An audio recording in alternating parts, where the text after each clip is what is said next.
You may have heard that President Biden's tax plan has just been leaked to the media before any kind of proposals have been officially made to Congress. But that leak has got everyone in the real estate investing world talking about what the tax ramifications are going to be for real estate investors, and frankly, it's disastrous. It's a difficult situation to kind of navigate through as real estate investors because what he's planning on doing is absolutely unprecedented. And so what I'm going to do in this video is explain to you what that tax plan is based on the rumors that we've heard so far, and that if implemented, there's several things that I see being very problematic with this plan. Now, before I get into it, I am a real estate investor. I am not a political commentator. I actually am neither Republican nor Democrat. I think they're both corrupt. I've said that for years. I think the two-party system has failed the people, but that's a different topic for a completely different channel and a different discussion. What I want to talk about right now is just the substantive policy that may be implemented that will affect real estate investors and therefore affect everyday people. Now, I also want to be clear that these are just leaked proposals. There's a lot of iterations that may happen between now and the time that the tax law is actually written. So don't freak out necessarily. I would just pay attention to what's happening. And when the law actually gets written, that's when we make our investment decisions. So the first proposal that Biden is looking at getting passed is the increase to the capital gains tax. Right now, that capital gains tax is between 15 and 20%. What he wants to do is increase it to 39.6% on capital gains over $1 million. The second proposal is his elimination, essentially, of the 1031 exchange for any exchanges over $500,000. So let me unpack and explain these two proposals and how it affects real estate investing in particular. So the first proposal I want to talk about is the increase to the long-term capital gains tax. Long-term capital gains happens to investors who hold investment properties long-term or stocks long-term. If you sell a stock that you've held for over a year, you get a capital gain. The same thing happens with rental property. That rental income is considered capital gains. So the proposal, as I understand it, is that Biden wants to increase that capital gains rate to 39.6% for any capital gains over $1 million. Let me give you an example. Pretend you bought an apartment building for $2 million. 2 years later, sold it for $3 million. Instead of paying $200,000 in tax, now according to President Biden, you're going to pay almost $400,000 in tax, literally doubling your tax amount. That's what the rumor is. The average person may look at that and say, absolutely, they made $1 million, they should pay almost 40%. But here's the practical ramification for most real estate investors. You see, when you buy a commercial building, you start the depreciation. And for commercial buildings, the government allows you to depreciate that asset over 39 years. The government wants to incentivize the ability for investors to reinvest that money back into their building so that it doesn't cause any blight in the city. Now, I will admit, there are investors who absolutely take advantage of this situation. They don't reinvest in their properties. They allow them to get unsightly. And that's unfortunate. That's not the intent of depreciation. But there are some slumlord landlords that give us legit landlords a bad name. And if you know anything about real estate investing, you know that if you own a property, we have to continue to put capital into our buildings in order to keep it rented, to keep it up. And what President Biden is proposing is literally doubling or more than doubling some people's traditional long-term capital gains rate. Now, this is problematic because if we're unable to put money back into our buildings to keep our cities looking nice and clean and everything else, what's going to happen is they're just going to get ran down. Tenants are going to move out. We're going to have issues. So for the investor who's been holding that property year after year after year, they have been continually getting depreciation over and over and over again. The design of that is to put that money back into the property. However, what that does is lower their basis in the property. So now let's say you bought a building for $2 million and you've been depreciating it over time. You're going to get about $50,000 in depreciation every single year. So let's say you do that for 20 years and you've now depreciated that from $2 million down to $1 million. Then if you sold that property for what you bought it for, $2 million, the government says that you have now made $1 million in gains. Why?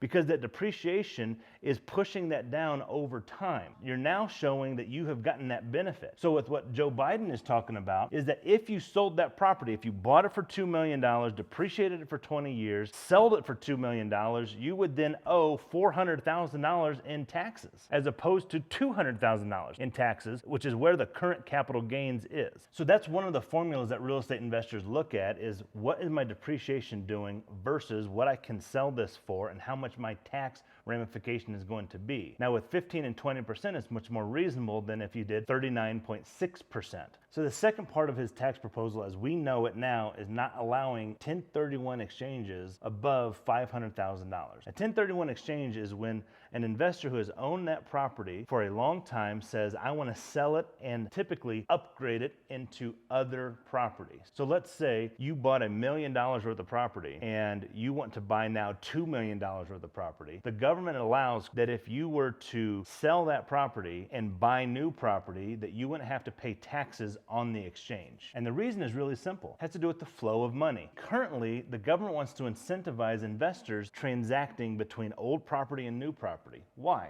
In the selling and buying of real estate, there's a lot of money that gets shared among a lot of people. Think about it. If I had properties at $1 million and I wanted to sell them, I'd probably start hiring contractors to get it all fixed up, realtors to help sell it, title companies and attorneys to help with the transaction, and then I'm going to do the exact same thing on the next property. There's a lot of people involved in that transaction and a lot of people getting paid, and therefore a lot of people getting income that the government can tax. Appraisers get paid, originators get paid, banks get paid by making new loans. That's the purpose of a 1031 exchange, is to incentivize investors to sell property, buy new ones, pushing more money into the economy, into other people's pockets that the government can then tax. So now if Biden's tax plans go through, it is literally disincentivizing investors to make any moves, to sell their property and buy another one. The 1031 exchange incentivizes them to make that transaction and do so tax-free so that other people inside of the industry can make some money on it. But if an investor is going to defer more than $500,000 in taxes, he won't be allowed to exchange that tax-free. Not only that, it's a double whammy. He's going to get hit with a 39.6% capital gains rate, double what he normally would. So if someone has a property where he is deferring more than $500,000 in taxes, Biden is wanting to disincentivize that person from making that transaction. Think about that. So going back to that example, you bought this apartment building for $2 million 20 years ago. Every year you've been depreciating about $50,000 against that property. Your plan, because this apartment building hasn't made you any money, is just to sell it for what you bought it for, take that $2 million and put it into a different property. Up till now, it would have been a simple transaction. You would have hired a 1031 exchange company. They would have allowed you to sell that property for $2 million, buy another property for $2 million, pay zero in taxes. All the people involved in the transaction, everybody would have gotten paid in this entire thing, and you would have been able to make that transaction and not have to pay any taxes on it. If Biden's plan gets passed, Biden won't allow you to exchange that because your capital gains are showing that it's more than $500,000. In fact, not only can you not exchange that and avoid the taxes, now what you're going to have to do is go pay $400,000 in taxes if you sell it for what you bought it for. Can you see how difficult this is for real estate investors? So here's some of the ramifications I see if just these two tax proposals get passed through Congress. Number one, the big money is going to stop investing in commercial real estate. Commercial real estate deals in higher numbers just by the nature of the business. Just because someone made $1 million doesn't mean that they didn't do so with a lot of work. To get to the position where your capital gains are more than $1 million takes a lot of units, takes a lot of overhead, takes a lot of risk, takes a lot of capital. If our government arbitrarily decides that making $1 million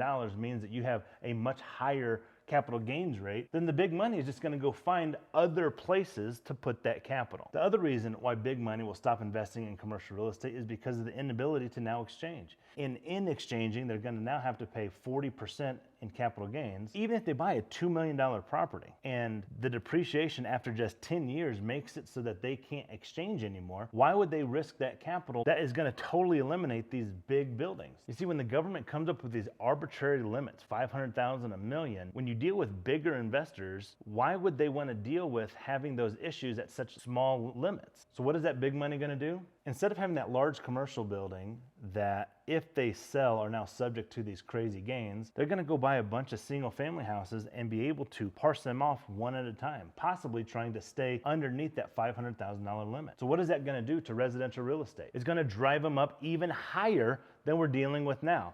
because all of the big money, instead of investing in these large apartments and commercial spaces, are now going to be investing in single-family houses. We already have a single-family house crisis where people can't hardly get into properties now. Imagine being flooded with more investors abandoning the apartments, abandoning commercial real estate. If they know they can sell a single family and exchange it for a single family and not pay taxes, they're going to go choose a more flexible investment opportunity in a single family house rather than a large commercial and apartment building.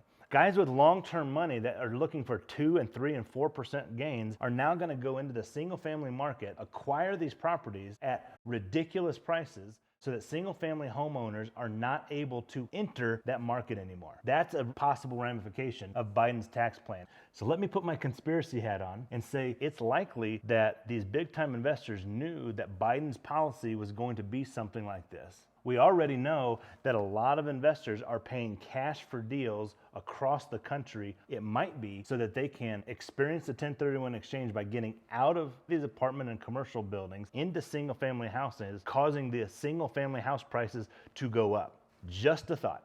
So my first point, big investors are going to get out of commercial. Second point, big investors are going to get into residential. My third point is that because of that, residential real estate is going to go up. And my fourth point is that once this completely settles, you're going to have investors holding, not selling. Those transactions are going to go away. And with that, potentially certain industries. We already have an issue with demand versus inventory. See, right now, people are not selling. Now imagine if you disincentivized investors to sell their property, literally making their tax burden go from 0 to 40%.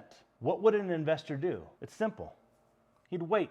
He'd wait for an administration to come that has a little bit more common sense related to the tax laws and the purposes of those tax laws. That's what's going to happen. That's what I'm going to do. If I know that I can't sell a property and that I can't exchange it and that my tax rate is going to go from 0 to 40%, I'm just going to hold on to it. You're incentivizing me to hold my rental property, which is fine with me. I'll just continue to cash flow. And as the cost of real estate goes up and as inflation goes up and as all of these kind of things go up, what else goes up? Rent. I'm just going to make more money. I'm going to sit on my rental properties and I'm going to cash flow long term. That's what they're incentivizing now. Previously, they were incentivizing the selling and buying of real estate so that a lot of people inside of that industry can get paid an income, then therefore pay taxes on that income. But if you disincentivize investors and they don't sell those properties and they don't buy new properties, all of those people in the middle are not going to get paid. Now what's going to happen? There's a significant chance that whole industries shrink or become non-existent. My fifth and final point is that if Biden's tax proposals do go through, it is going to absolutely hammer a commercial and apartment real estate industry, an industry that is already getting beat up like you wouldn't believe. If you haven't already watched my videos of houses versus apartment investing, go watch those videos. I go in detail through 10 separate items as to why I believe investing in houses is better than investing in apartments. When I recorded that video, these proposals were not on the table. You see, if these tax proposals actually do get passed, you'll see a significant impact on real estate investing and everyone else. Think about it. If the capital gain on your apartment building goes from 20% to 40%, and you're a tenant in that apartment building, you don't think that rent is going to go up? You see, our politicians don't understand economics. As investors, we have to understand what's going on and see the ramifications and find the angles around it. And we will. The government is just a burden in our way to real estate investing success. So to recap, Biden is proposing that the capital gains rate go from 15 and 20% to up to 39.6% if that capital gain is above $1 million. He's also proposing that 1031 exchanges above $500,000 won't be allowed. The ramifications of this, as I see it, are fivefold. Big money is going to get out of commercial real estate. They're going to get into residential real estate. Residential real estate is going to go up. It's going to disincentivize investors to sell. They're going to hold long term. Commercial real estate and apartment investing is going to take an absolute dive. Who wants to get into the investment where they are now completely hamstrung because of arbitrary, random numbers that some politician makes up? Not any smart investors that I know. Hey, thanks for watching. Hit that like button, subscribe, and I'll catch you on the next one.